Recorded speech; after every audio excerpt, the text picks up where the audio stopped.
আজকে সকালে কাকা আর ভাইপো মিলে যাব আমরা সেলুনে চুল কাটার জন্য। আজকের দিনটা ছিল পয়লা বৈশাখ, তো সবাইকে শুভ নববর্ষ।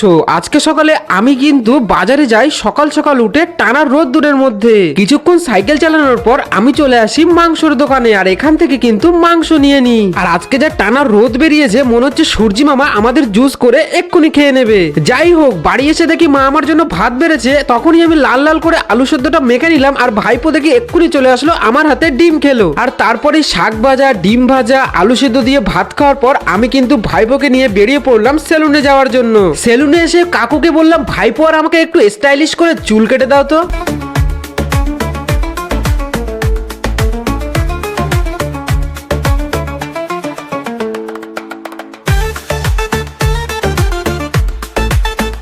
চুল কাটা হয়ে গেলে আমি ভাইপোকে রেখে আসি বাড়িতে। তারপরে আমি বাড়িতে এসে স্নান করে রেডি হয়ে আমি চলে যাই একটু মিষ্টির দোকানে, কারণ আজকে আমি পুজো দেবো, তো সেই জন্য আমি এখান থেকে মিষ্টি কিনে নিই। মিষ্টি কিনে বাড়ি আসার পর আমি বসে পড়ি ঠাকুরকে পুজো দেওয়ার জন্য। আর আজকে অনেকদিন পরে কিন্তু আমি ঠাকুরকে পুজো দিলাম। পুজো দেওয়া হয়ে গেলে দেখি মা কষা কষা মাংস বসিয়েছে, তো আমি একটুখানি কষা মাংস টেস্ট করলাম, আর তারপরে কিন্তু বসে পড়লাম ভাত খাওয়ার জন্য।